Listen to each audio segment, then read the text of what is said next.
Bonjour, ici Vincent Bouvet du blog initiation-photo.com.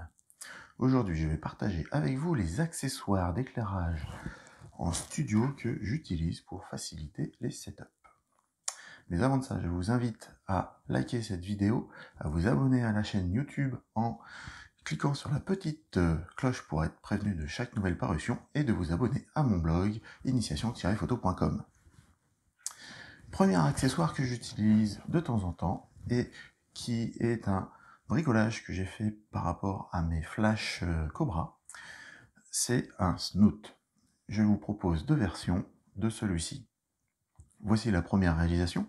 Je suis parti d'un emballage de biscuits apéritifs type chips Springles, dont à l'intérieur j'ai placé une multitude de pailles en plastique. Le fait d'avoir plusieurs pailles, on voit que là je suis transparent et dès que j'incline un petit peu, elle est tout de suite masquée. C'est ce qui va se passer avec la lumière. Donc à l'extérieur, de l'autre côté, j'ai l'orifice pour y placer le flash. Et là, la lumière partira vraiment droite et ne partira pas sur les côtés, puisqu'elle sera masquée par le bord du tube et le bord de chacune des pailles. La deuxième version de cet accessoire que j'ai réalisé est en impression 3D. J'ai donc réalisé un cache en plastique qui vient se fixer sur la tête du flash et d'une petite grille imprimée de manière à ce que, comme avant et comme l'effet nid d'abeille, dès que l'on vient incliner légèrement la source de lumière, la grille, on voit que ça coupe le passage de la lumière.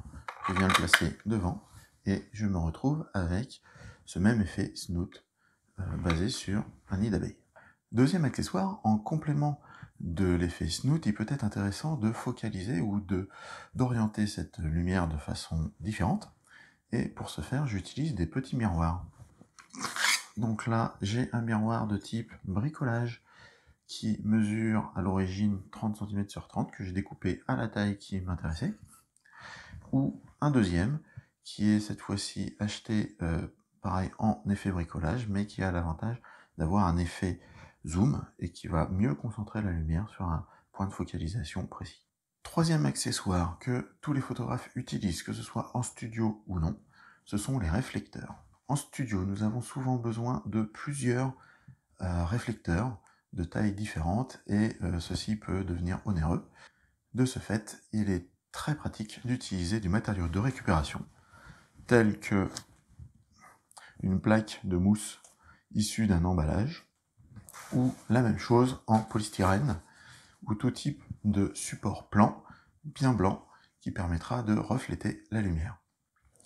De façon plus polyvalente et pratique, il existe des réflecteurs que l'on trouve dans le commerce.